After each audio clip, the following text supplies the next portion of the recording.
My name is Neil Young. I'm co-director of the festival, and it's my great pleasure to welcome you to this evening's very special event here at the National Media Museum. As you will know, tonight's event is in honour of our very special guest this year at the festival, Sir Tom Courtenay. We will be showing one of Sir Tom's classic films, One Day in the Life of Ivan Denisovich, later on this evening. Before that, I shall be speaking with Sir Tom on stage about his career. Sir Tom Courtenay is quite simply one of the greatest acting talents that this country has produced. He has been a great actor for more than 5 decades now, across cinema, television, radio, theatre, every possible medium. He's the winner of a Golden Globe, he's the winner of 2 BAFTAs, he's the recipient of 2 Oscar nominations for Best Actor and Best Supporting Actor, Tony nominations, Emmy nomination, and was knighted in 2001 for his services to acting. Born in Hull in 1937, he regards himself as a proud Yorkshireman, a proud Northerner, and a very proud and today happy supporter of Hull City FC after the marvellous coming from behind defeat of Ipswich Town. Apologies to Ipswich fans in the audience. Tonight is a celebration of Sir Tom's life and work, and it gives me a personal thrill to be able to discuss this amazing career with our very special guest. So please join me in welcoming onto the stage Sir Tom Courtenay. Welcome back to Bradford, because this has been the scene of several of your great triumphs in your career. Two high peaks. Somebody said to me the other day there have been 2 masterpieces made in Bradford, and they both feature Sir Tom Courtenay. And of course I'm talking about Billy Liar, made in 1963, and The Dresser, made in 1983. You've been back since The Dresser, or is this a return after 3 decades? No, I think it's a return after 3 decades. Not, just by accident. I wasn't sort of trying to avoid the place. I was going to other places instead. And you made The Dresser obviously next door in the Alhambra, which looks very similar to what it looked like in those days. Have you had a chance to look around the city and see the changes? No, I came from Hull this morning. Drove over from Hull where I was staying with my sister. And I've been following the football on my BlackBerry all afternoon. So I've been quite preoccupied. Anyway, wonderful result. Very happy in Hull. Less happy in Watford, but there you go. And while researching, I've been reading Sir Tom's excellent book, which is available in hardback and paperback at the moment, Dear Tom, Letters from Home. And this is essentially a kind of collaboration between yourself and your mother. Maybe you could just speak before we talk about the films. When I left Hull to go to London, I went to University College London to read English, and then immediately afterwards I went to the Royal Academy of Dramatic Art, which is in the same street as University College London. In fact, that is why I wanted to go to University College London, because it was near the Royal Academy of Dramatic Art. Now, my parents would simply have understood if I'd said I wanted to go on the stage, but they wanted me to be educated. And the way I sort of put together what I wanted to do and what they wanted me to do was by going to University College London, because it was next door to the Royal Academy of Dramatic Art. And I thought when I was there at University College London, I'd be able to keep an eye on all the students going in and out of the Royal Academy of Dramatic Art, and sort of try and get some notion of how I might measure up. I thought they'd be very tall, and actually, of course, they weren't like that in those days, because it was all changing. And in fact, my childish scheme, if you will, it worked very well, because while I was at college, I did plays for the Dramatic Society, and one evening a RADA student came to see this awful play, The Duchess of Malfi. Glad I don't have to be in that anymore. And so I saw him afterwards, and he said, I said, what's it like at RADA? He said, I think you'll be able to get into RADA okay. He said, 1 or 2 things they'll obviously want to tell you. And I thought, well, there would be no point in going there otherwise. And then he said this quite astonishing thing I've told the story many times, but it was remarkable. He said, in fact, there's a boy there now, he said. A wonderful boy, he said. And he said, you could be his younger brother. I said, what's his name? He said, oh, Albert Finney. And this was, what, 4 years or more before I became an actor. And so, of course, when he started ahead of me and was making this extraordinary name for himself, I was very aware of it. And then when I was discovered in my turn at drama school, they all said I was I was the next Albert Finney. And what used to be the headline, because I was working class, and the headlines in the paper said, Hull Fishdock worker's son shoots to fame. And of course, Albert, this brings us into we're going to show several clips from some of your classic films, and this is a good time, I think, to show a short clip from the film Billy Liar. Lindsay Anderson, the director, there was a sideboard with a map of Ambrosia that Albert had made, and I wasn't really interested in Ambrosia because I think I put in that book that Billy Liar was in every molecule of my body, so I didn't have to do maps of Ambrosia. I just, learnt the lines and did them. And you say in the book that you were rather slower than Albert. Well, you were because he'd done it for 8 or 9 months or something, and he'd be sick to death of it by then. I mean, you are after that time, most nights. And so when George A. Cooper used to catch a train about 10:05. He was playing your with father. Albert, by the time Albert got speed up. And then when I took over, he had to get 11:05 or something. No, maybe 25 past, I don't know. But he was very sweet about it. And Lindsay Anderson, as you say, did it on stage. Yeah. When the time come to do the film, yeah. Lindsay's wasn't available, or what no, Joe Yanni, the Italian who'd bought the rights, the film rights, wanted John Schlesinger to do it. Simple as that. And so he paid for it, so he said he was going to direct it. And this was, I believe, the first time you'd worked, of course, with Julie Christie. That's right, yeah. Am I right in saying that? Which then, of course, and then we were both in Zhivago after that. At the time, she was effectively almost complete unknown. I think she'd done one. Yeah, she wasn't the films. first pick. Oh. In fact, there's a picture in that book about Yorkshire of John Schlesinger sitting next to a girl called Topsy Jane, who we started filming on Topsy Jane. Topsy had been played my girlfriend in The Long Distance Runner. Mm-hmm. And then I don't know what happened, but I came in one morning and they said, this is Julie Christie, and she's doing the part now. So what happened, I don't know, whether Topsy was ill or she said she wasn't very well. And along came Julie. And was it obvious that the first meeting that here was a huge star? No. When we auditioned her, it wasn't obvious. It was obvious that Julie was very extraordinary to look at, because I can still see John's face looking at my face when Julie walked in. And he was laughing at me, looking at her. But in the test, I wasn't convinced. It shows how much I know. And of course, you're also working with actors like Mona Washburn. Mona Washburn played Mum, and I loved Mona, and she'd been in the play. But I loved George Cooper had been in the play, and I rather missed him. They got Wilfred Pickles to do the film. Yeah.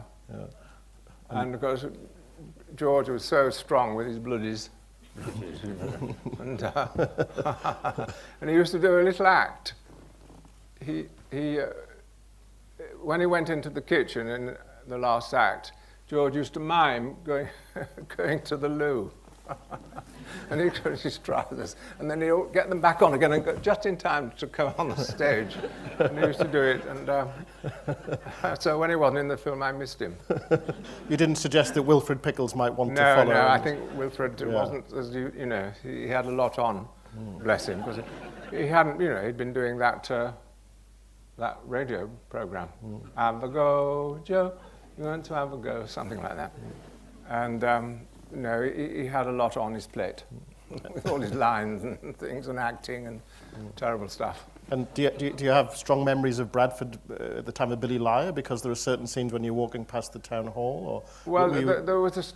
I saw a photo of a monument, but nobody seems to know whether it was Bradford or Manchester. Before you'd done Billy Liar, and of course the reason I mentioned that one is it's the 50th anniversary we're showing the film, and it's terrific that you're here to mark the half century of Billy Liar. Yeah. But before this, before Billy Liar, you'd had an enormous success and had won a BAFTA as best sort of newcomer, I think it was. I don't know what they called them then. Yeah, sort of were they BAFTA? bright young hope. I was a newcomer. Yeah. But that I was a newcomer.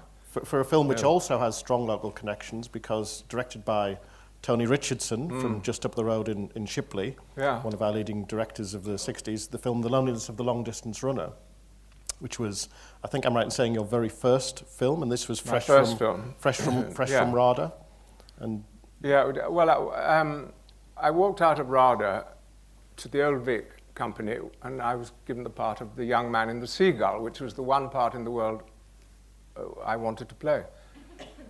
And while I was doing The Seagull at the Edinburgh Festival, John Osborne, who was one of the partners in Woodfall Films, saw me, and he called Tony Rich, and he said, "I just saw your runner last night." And so when that run was over of the Seagull, I was summoned to the Royal Court where Tony Richardson was rehearsing. He was rehearsing The Changeling with Robert Shaw and Mary Ure, and I went to see him. He said, "Have you heard of a book called The Loneliness of the Long Distance Runner?" I said, "No, I hadn't." He said, "Well, I think you'd be absolutely marvellous as the runner." And he'd never seen me run, never seen me do anything. And lo and behold, because what normally happens in those cases, they say, "Oh, you're wonderful, we're going to have you," and then they get somebody else. But in this case, he stuck to his guns, and it was. It was over a year after, because I left the Old Vic to take over in Billy Liar from Albert, and then went straight into filming The Long Distance Runner. And when you watch the film now, which I watched it on DVD again the other night, I think no wonder I look thin. You do a lot of running in the film. Yeah, I do. You look at who else is in the Borstal. You have actors like John Thaw, my and Jimmy Bolam, James Bolam from Sunderland, John Thaw from Manchester. These are all the kind of northern invasion that was coming into the films. And so you all were at RADA. I think you were at RADA with John Thaw. Yeah, so he was my best pal at RADA. He was difficult at the beginning, I believe, at RADA. Quiet. Oh, people were frightened to death of him. But I was sort of being a northerner. He was very young. I mean, he was 17, and I'd be about 23, I think, something like that. And he was frightened to death, that's why, he never uttered. And so I remember standing in the queue at the canteen, I said, something I said, he didn't, But I was sort of used to that coming from Hull. And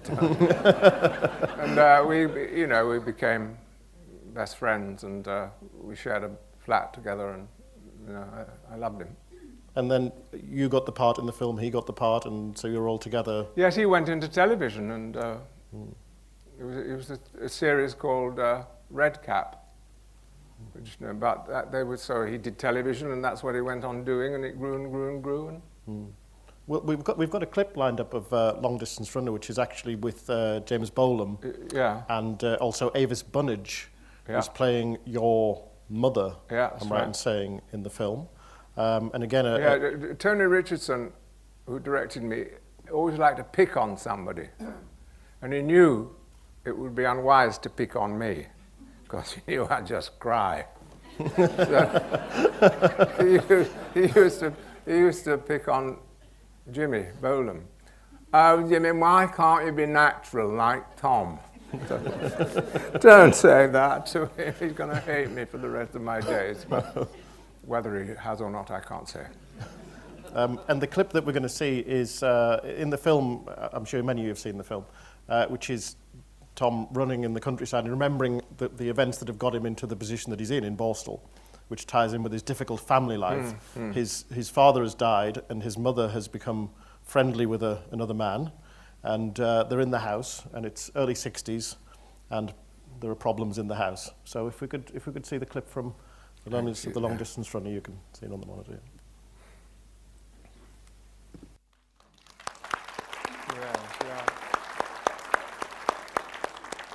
I prefer I prefer that bit of me in The Runner than what I was doing in Billy Liar, because I think because I'd done the part in Billy Liar on the stage for 8 months or so, there's a bit of self-consciousness in there which wasn't in The Runner, because I was just raw.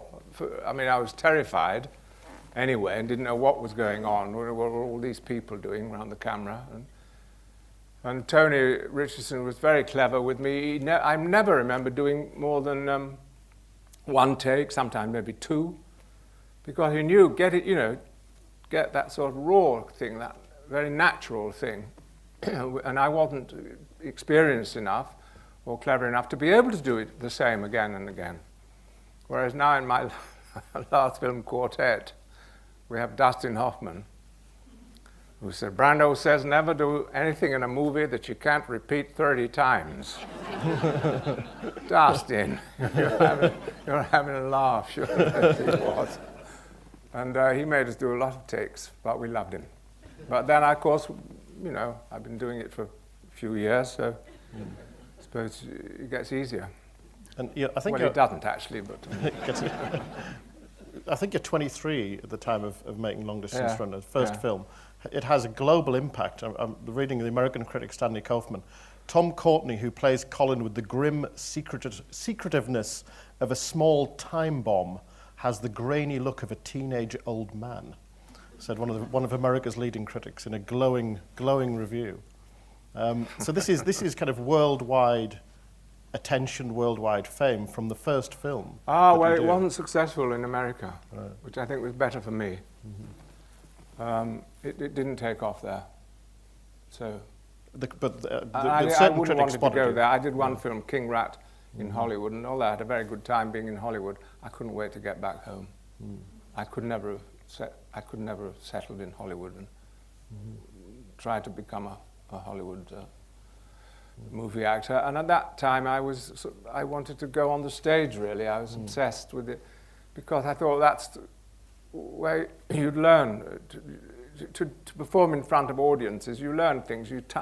Obviously you have to have a sense of timing, but you practice it on people, and the audience tell you what the funny bits are, and help you with the shape of the thing. I mean, when you're rehearsing a play, if you and I were doing a scene together in a play, there's 2 of us, but in the first preview, first audience, there's 3 of us, and them, and you've got to, between you and, I mean, some actors, they don't bother with that one, they just do it up, but you've got to. And it's from them that you learn the shape of the thing, when to go quick, when to be a bit louder, when you can go quiet, And I was obsessed with that, and I didn't really trust the film business, that it was the right thing for me. And I did turn my back on it quite, talk about the retreat from Moscow. After one day in the life of Ivan Denisovich, which was to me, my most personal and favorite film, it was 12 years before I did another film. But you've been brought up in a whole, with a lot of cinema in your life. You write in the book about going off to the Langham Cinema with your mother and your sister Anne to watch Tyrone Power and Linda Darnell. Oh, my mother loved Tyrone Power. He was very handsome, Irish.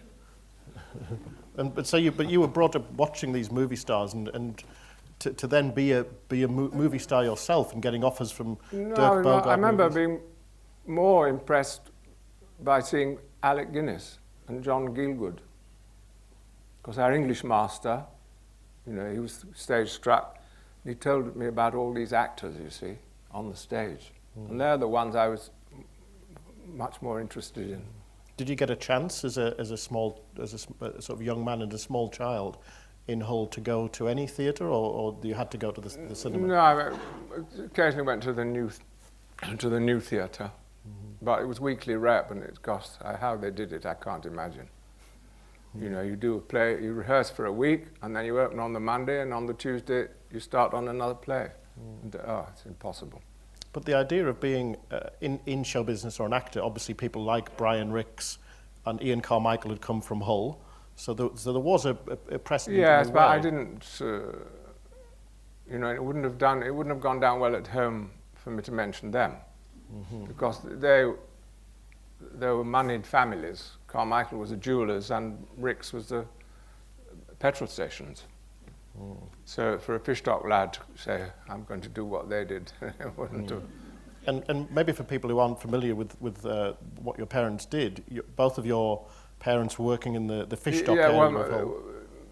My mother had been a net braider, making, before she was married, making the nets for the trawlers, which is very tough work, because she was never that healthy, very sensitive.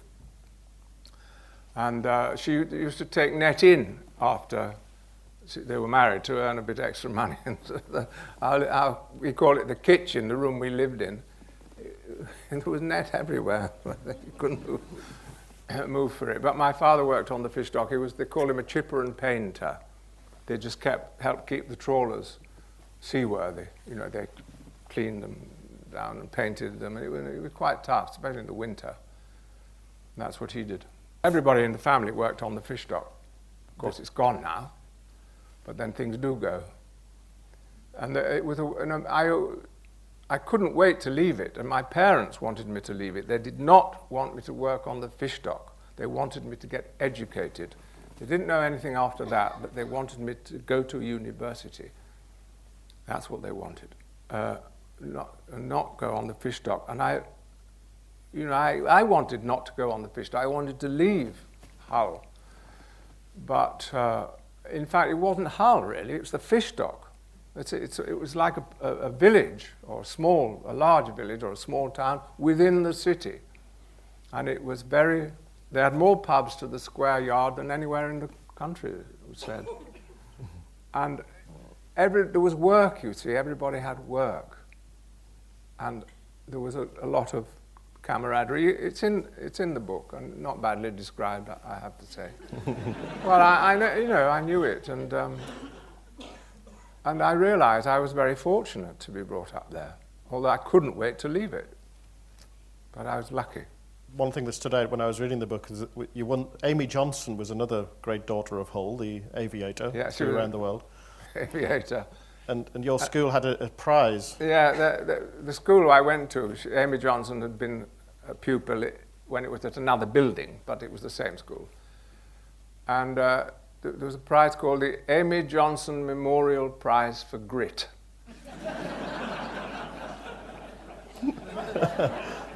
Me. I won it. And I didn't know where the grit was. I think it's because they knew we were pretty poor, because my father broke his leg at work, fell off a ladder on ship's mast, and he broke his leg and it wouldn't mend, and so we were on something they had then called national assistance, which wouldn't be a lot of money. I remember my headmaster, when I had to go to an interview to London University, he gave me 10 shillings. There you are, Courtenay, in case you need that. My dad said, if you don't use it, you give him back, and I did. But no, it's terrific, that. I think I changed the subject. No, but I think the grit came, not because I gave him back his 10 shillings, but I think because they thought we were very poor, and I was head boy, you know. And I was only head boy because I could read the lesson. And I would have swapped happily with Jack Barnaby, who was captain of football and cricket. I would have swapped. He could have had all the lessons and read them and just let me be captain of cricket and football, but I was hopeless. But I loved sport and still do. I did notice that in 1967, when you were on Desert Island Discs, your luxury was a football. Was it? Yes. Well, there you go. And all of your musical choices were classical. It was Schubert and Mendelssohn and Bach. Yeah. And this was in as I say, 67. Beethoven, yeah. Oh, Ludwig. Yeah. And so was there a moment, you were reading the lesson and you were winning prize for grit? Yes, reading the lesson was my thing. That led to the acting. Right. Because I just, I could get up on the stage and the sound would come out, where the big lads, in the first 11, football, cricket, nothing would come out. And There was just a knack I had. You had no nerves. There was no.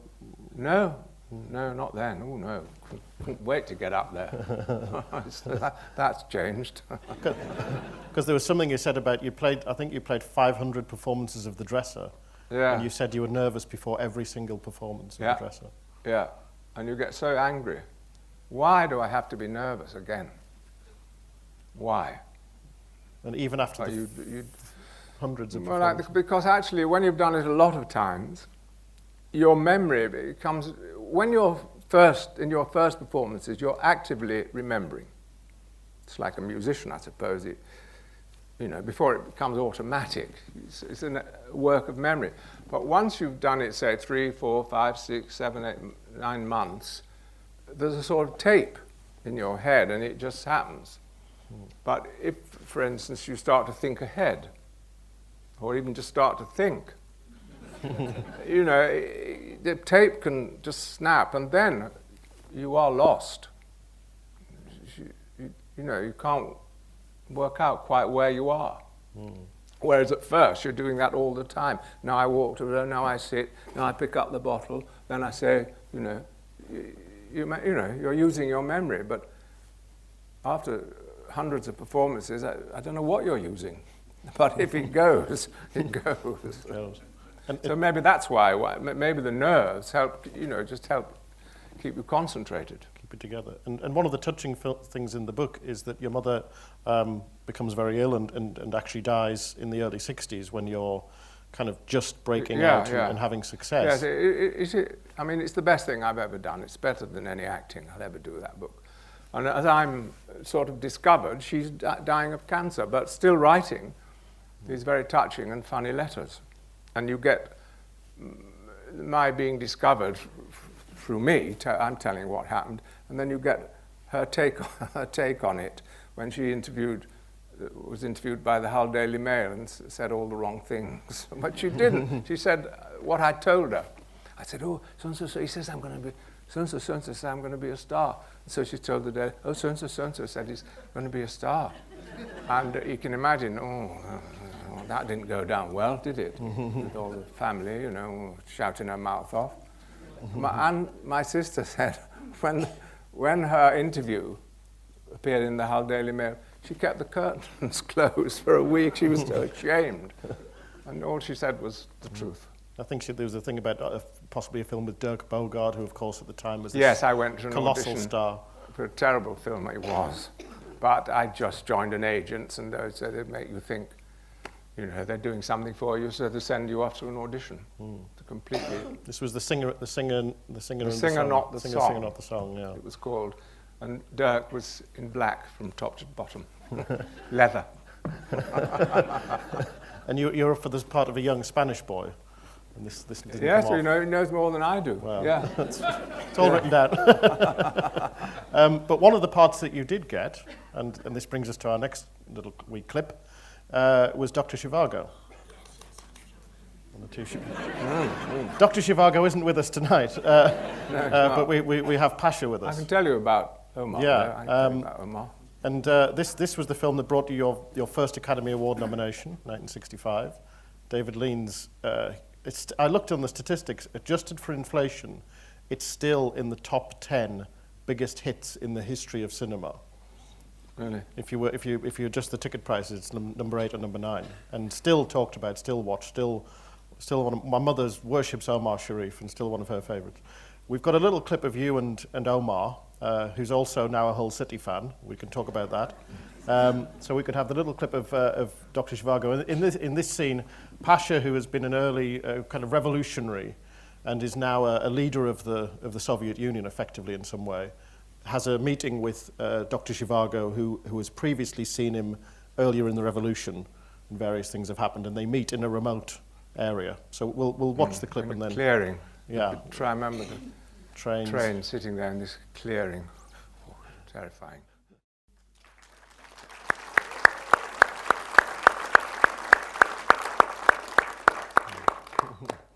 didn't like that part. I preferred being the younger one before he got... The idealistic young firebrand. Yeah, it was easier with for Julie. me.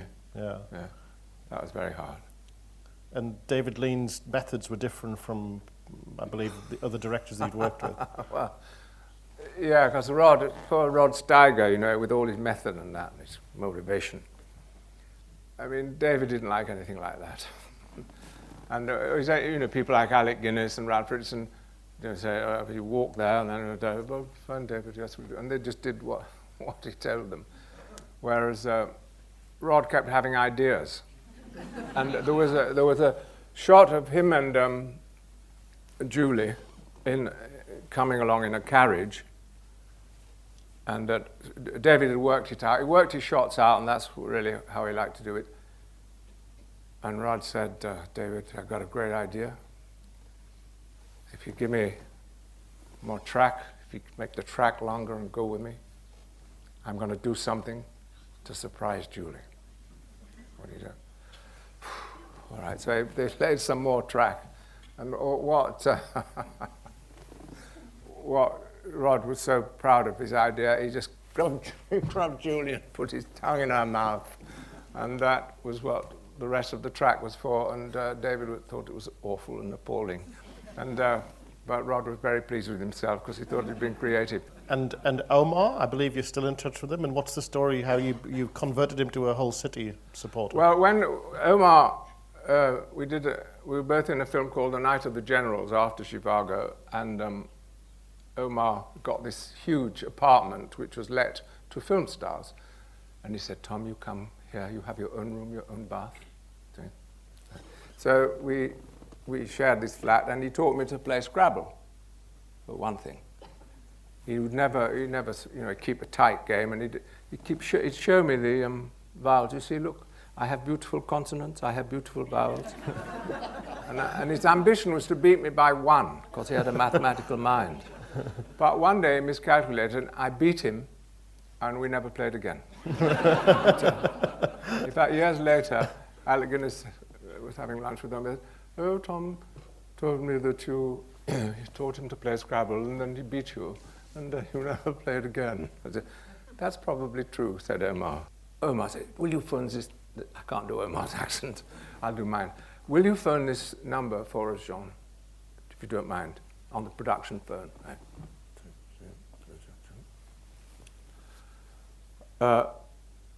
This is the Hull City Score Service, the Hull City Score Service.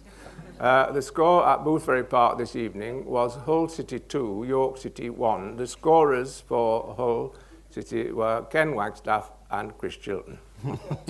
And the production manager couldn't believe, what on earth is this? So that's how Omar started his interest. And then years and years and years pass, and an Egyptian businessman is in Hull, and he'd been there years. When we go back, the years pass, and then we go back a bit. When we met, Omar and I met this Egyptian businessman. He'd been already in Hull for 40 years. He'd fled the tyranny of Nasser, and he'd become a very wealthy man. And he gave money to the city.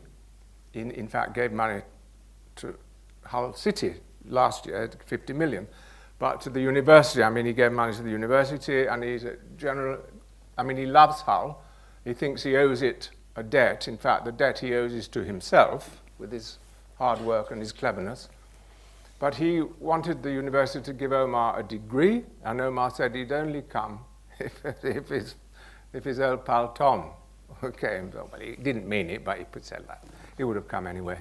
And so we went, and there was this amazing party given by this amazing Egyptian at the Hull City football ground in the director's suite.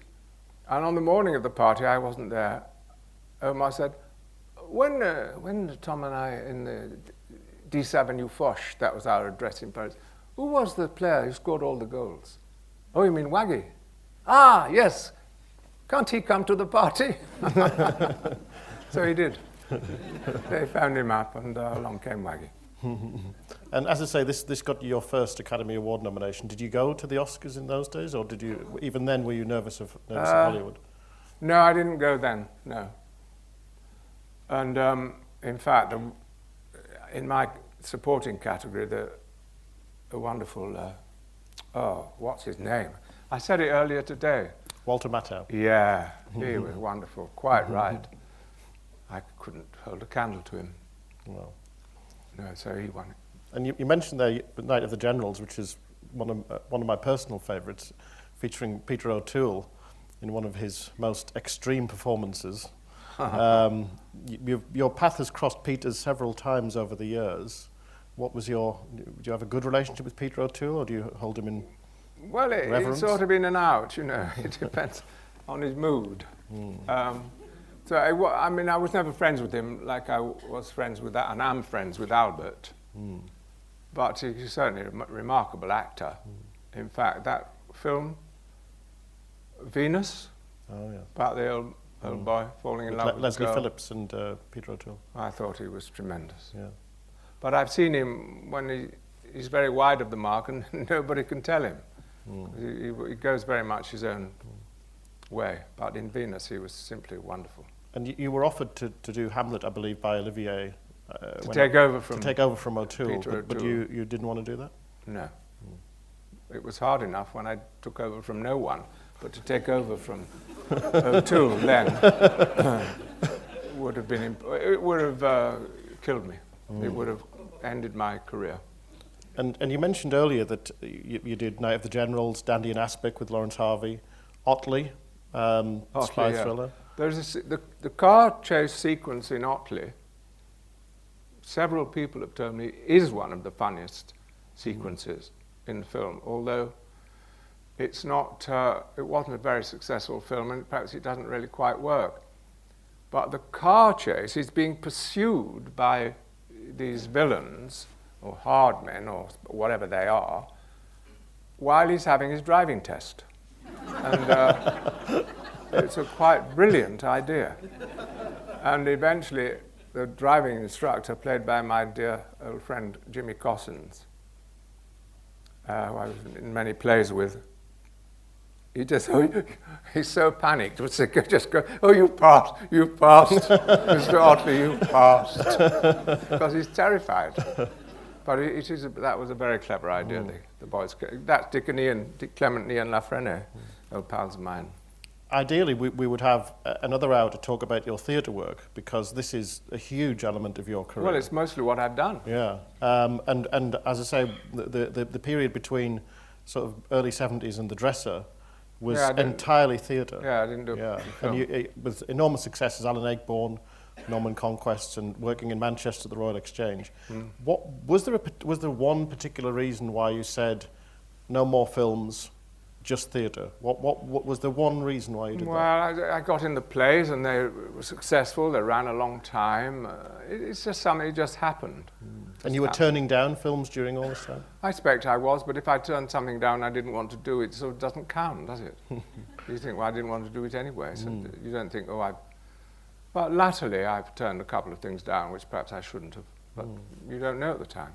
So, as I say, you're having this decade of incredible success. You go to Broadway, are immediately nominated for a Tony. You have The Dresser is a colossal success on both sides of the Atlantic. And then the interest is expressed saying, why don't we do a film of The Dresser? So for you, was this kind of like, I've spent 10 years trying to get away from films, or did you think no. I thought that would, because I always thought a film would come along, and it was The Dresser. And as luck would have it, Peter Yates made almost a condition that I was used in the film, and it doesn't always happen like that. Because if it's a wonderful part. If he wanted a sort of bigger name, because I became less and less of a name as I stayed out of films.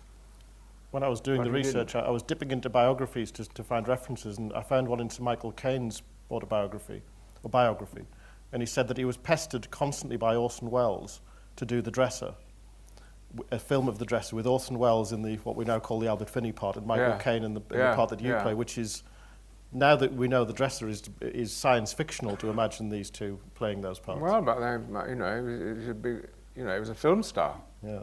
Which is something I never thought I should be or particularly wanted to be. I was interested more in the idea of being an actor. And this was the part that got you... I'm not saying it's better. Yeah. In fact, I'm rather regretting it now.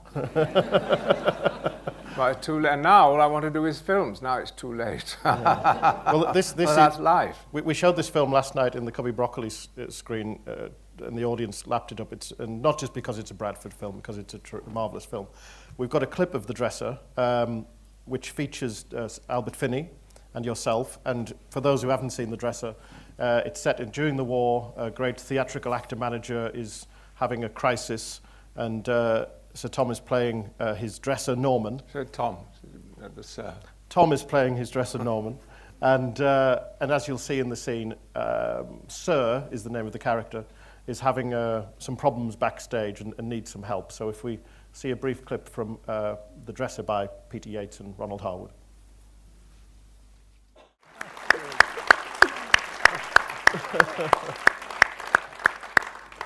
Now that's a good one. Your path with Albert Finney had really kind of strangely kind of kept apart. Yeah. And this was the first time that you really became friends perhaps. Yeah. What had stopped? Was there something that had prevented you from working together, or what? We hadn't worked together before then, and you know, and I was in his footsteps, you know, and also I was very in awe of him. In fact, sometimes when we're together, I say to people, you know, when we were younger, you know, I was very in awe of Albert, and Albert loves to say, he still is. But we just got on, and we had, you know, it was well, there was quite a bit of love there, quite a lot actually, and with our contemporaneity, you know, and all that, and starting much the same time. He was a bit ahead of me, but you know, that was the best thing about the film. And you know, when you get friends through work, that's a lovely thing. I mean, Albert, I suppose, the biggest example, but Maggie Smith, I love Maggie, when I hadn't really known her before Quartet, and that's a terrific thing. Was that the last time you played Norman? Because you'd done it, as I say, on stage for 500 performances. Yeah. Was this in a way your kind of farewell to Norman? Yeah, good riddance. The fact that you'd done 500 performances and he'd never done it on stage... It gave me an advantage. So you were able to guide him through? No, I remember one day, I knew if he'd have done one performance in front, because generally he got the rhythm right, because, you know, he's a proper actor, wonderful timing, and but there was one bit, and I couldn't keep quiet. So I just thought I'd just tactfully mention it. And it turns out that I'd never stopped going on about it. But I just knew it'd have run the lines differently in front of an audience after the second, because he'd know, then he'd get his laugh, boom. And we did it again in the morning, and I was happy. And when he saw the film, he got his laugh, as predicted by me. and it doesn't always happen like that. And you were both nominated at the Oscars for Best Actor. Yeah. And you won the Golden Globe. Yeah. I won a Golden Globe. He won a Silver Bear at the Berlin Film Festival. And I said, well, Germany, Albert, they like a more old-style type of acting. And then he sent me this telegram. The scorers, Hull City and Manchester United. Hull City won. Manchester United won. The scorer for Hull City, G Globe. The scorer for Manchester United, S Bear. And it's amazing to think that's 30 years ago, the dress of the film. It still seems so fresh. But this seemed to kind of open up, for the last 30 years, you've moved between... got a lot of words Yeah, it's a long part. A lot of words in it for a film. Because with Dustin in Quartet, we were forever removing the words. And of course, at first you think, this is the key to my character, this speech. But that's, are we on to Quartet now? Well, how many more films are there? How many are there? We're going to leap forward 30 years, but as we leap, I'll just say that for the last 30 years, you've moved between theatre, film, television, radio. It seems quite freely, and you've been able to balance all those things together for 30 years, which is amazingly impressive, I've got to say. And that brings us to Quartet. Well, amazing. I mean, because what of the Billy Liar was a play, The Dresser was a play, and Quartet was a play. I wasn't in the play of Quartet, but I saw it, and I just remember how wonderful it is in the theatre when the music kicks in and they sing. In fact, they mind in the play, but Dustin didn't think that would work in the film, and he was right. Of all the films, I would recommend. It was lovely. It was a wonderful experience, and Dustin, oh boy, he was a pocket Hercules, and so funny, making us laugh. We're ready. Time to get self-conscious and nervous. Well, let's see Tom being very self-conscious and very nervous in a scene from Quartet, which co-stars Dame Maggie Smith and Pauline Collins and Billy Connolly. But the scene, as I say, that we've chosen is a scene with Tom and Sheridan Smith, in which Tom discovers, it's the residence of a retirement home for musical people and opera singers and all this, and Tom discovers that his ex-wife, played by Maggie Smith, is moving into this opulent home that they all live in, and this is not welcome news for Reggie. No. So we'll see the scene. Not at all.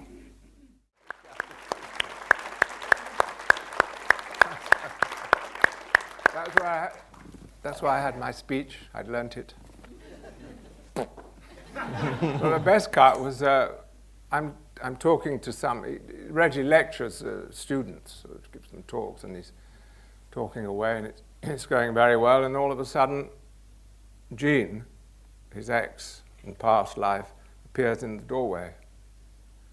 And again, I had a tirade that Ronnie Harwood had written, and Dustin said, "You want to say that?" I said, "I've learnt it, Dustin." He said, "Yeah, but, maybe when you see her, don't know what to say, maybe, and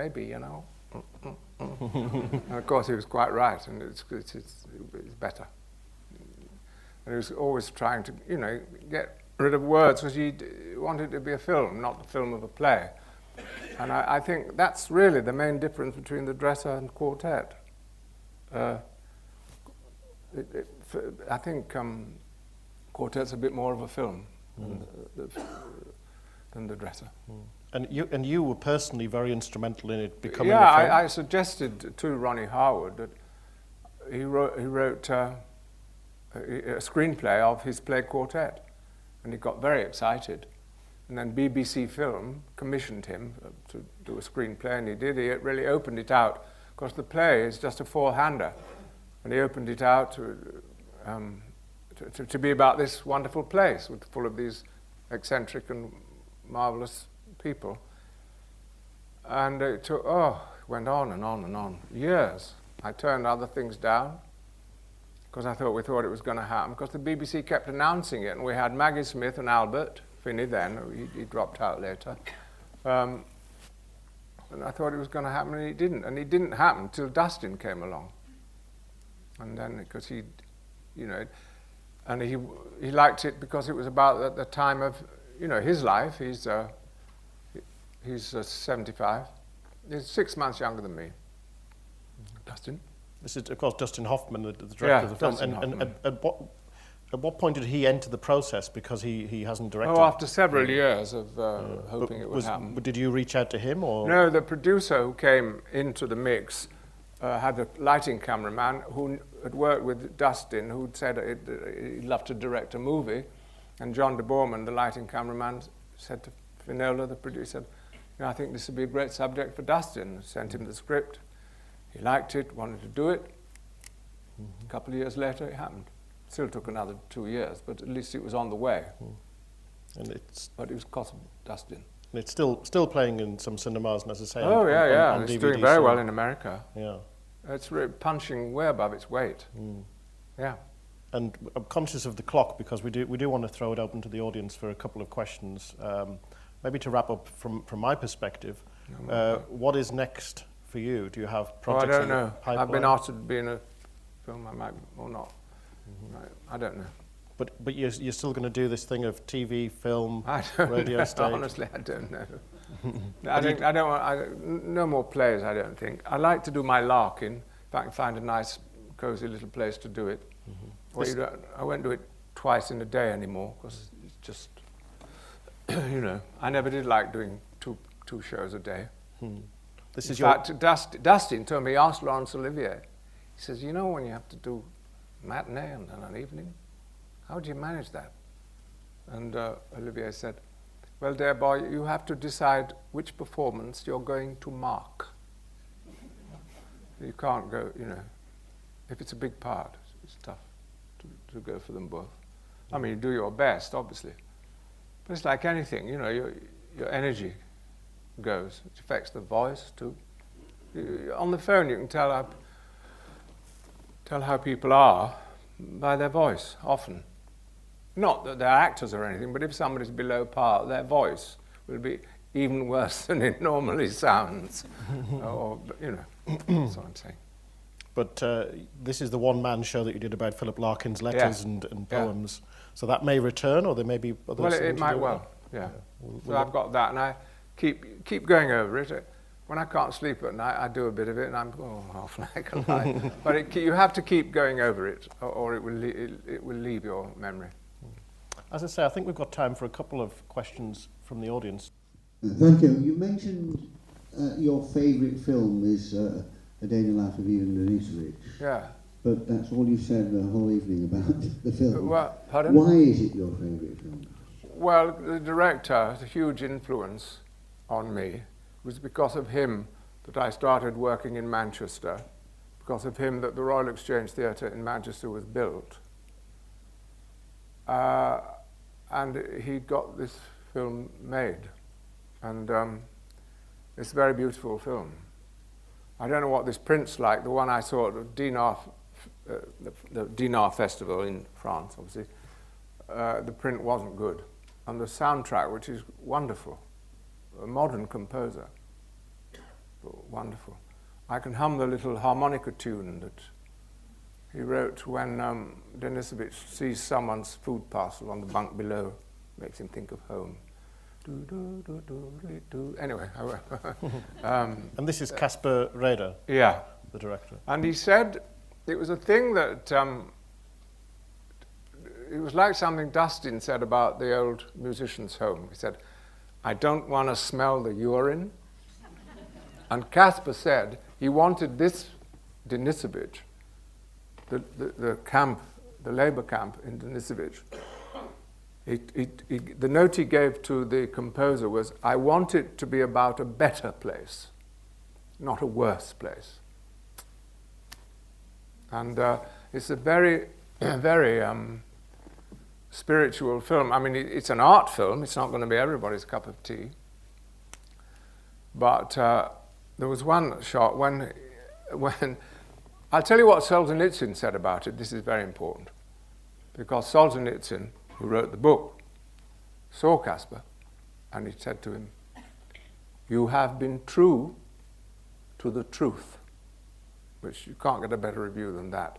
But he also said, which is perfectly true also, that I was too young. And he's absolutely right. I was younger then than the character in the book. But Caspar didn't want, he wanted this otherworldly thing.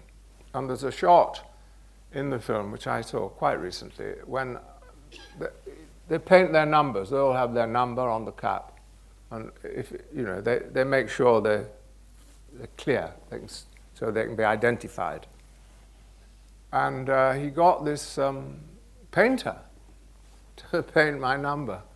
And it is very beautiful. And there's a shot which I remember from front on. This old boy, when they're all, getting.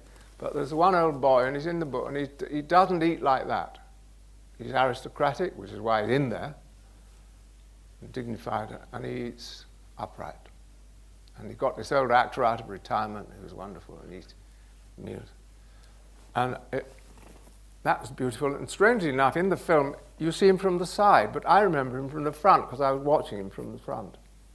But it's got some quite beautiful things in. But, it is about a prison camp. But he wanted it to be about a place where,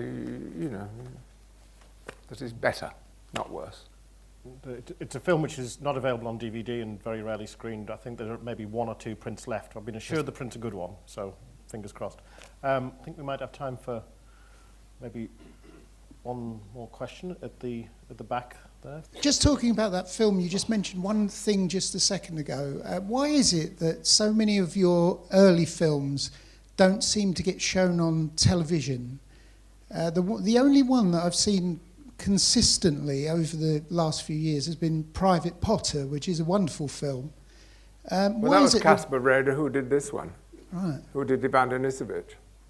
So, is there any reason for that? Particularly black and white well, films I don't know. of 60s, They're 70s. on DVD, Long Distance Runner. The one that's disappeared, rather, but was a film I did with Joe Losey called For King and Country, about a prisoner, a boy in the First World War who was shot for desertion.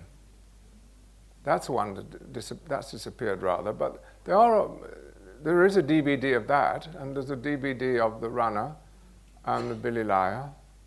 Otley, you don't see much of. There was a nice little film. I had a lovely part in a film called Whatever Happened to Harold Smith, and it was whisked off. And that was he was a lovely part because he had magic powers. Did Harold? But whatever happened to him, I don't know. It's very strange. Some films simply disappear. I just did a film before Quartet with Colin Firth and Cameron Diaz. And had a lovely time, never stopped laughing with Colin. Cameron Diaz, big movie star, terrific, good fun. Went to New Mexico for a couple of weeks. I've met one person who's seen that film, and he sweeps the road near my house. This is a funny thing. But I never saw the film because after we did the red carpet, we all went off to Apple to do a sort of talk-in, to sort of a global talk-in for all telling the world about this film, but it didn't take any notice. So films, it's strange. Some take off and some, I've seen lots of Oscar-winning films that I wouldn't give house room to. But it's just, that's why I'm so pleased with The Artist, the black and white, the silent film, because I thought that had something, especially that wonderful girl in it. But often you just think, why? I remember you think, why has the Academy chosen this one? And I just remember when we were doing The Dresser in New York, several different people went to a matinee of the new hit musical, and they were all different people, and everyone said this musical, this new hit, Tony Award-winning smash hit musical was awful. Didn't have any tunes in it. So I asked the American stage manager, I said, why this musical, everybody says it's awful. Why is it such a hit? And he said, the town needs a hit. And that's showbiz. Sometimes they have to have some hits, but they often pick the wrong things. And we are running out of time, very sadly. We will be presenting Tom with his Lifetime Achievement Award. But before we do that, can I just ask you to join me in saying a great thank you to our wonderful guest tonight, Tom Courtenay.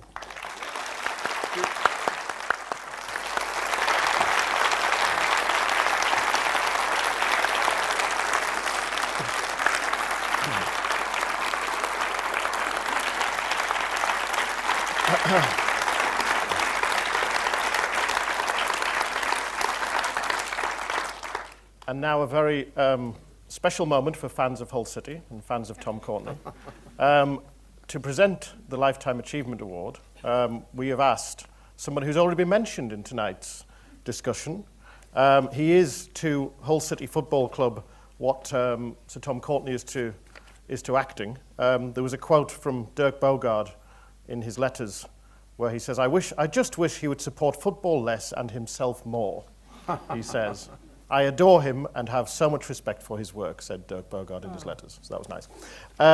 Yes, the person that we've asked to present the award to Sir Tom tonight, our Lifetime Achievement Award, had 378 appearances for Hull between 1964 and 1976, scoring 173 goals. He was voted Hull's greatest player of the century in the year 2000. In the same year, he was voted Mansfield Town's player of the century. And he gave his name to the dog, the Dalmatian dog, that Tom Courtenay had for many years. The dog's name was Wagstaff. And Chris Chilton, his partner, said, it was a Dalmatian, the dog Wagstaff. And Chris Chilton, who played alongside Waggy, the footballer, said, I can't decide which one's got the most spots. So he has very graciously joined us from his home. So please welcome onto stage the living legend of Hull City, tonight here on the stage of Bradford, Mr. Ken Wagstaff.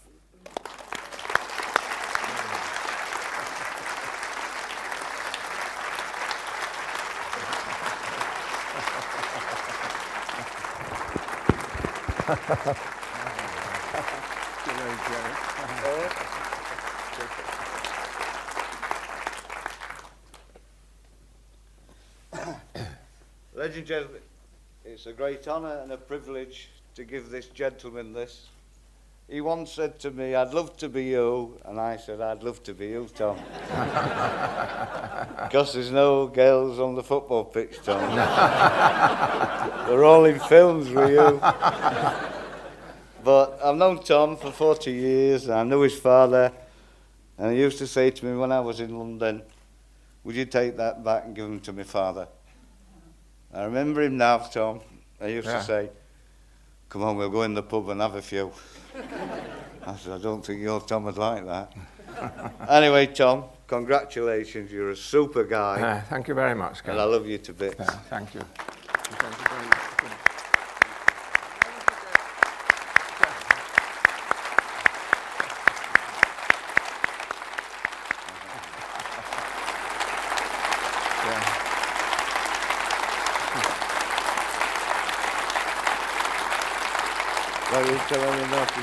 No, I'll just say the one thing.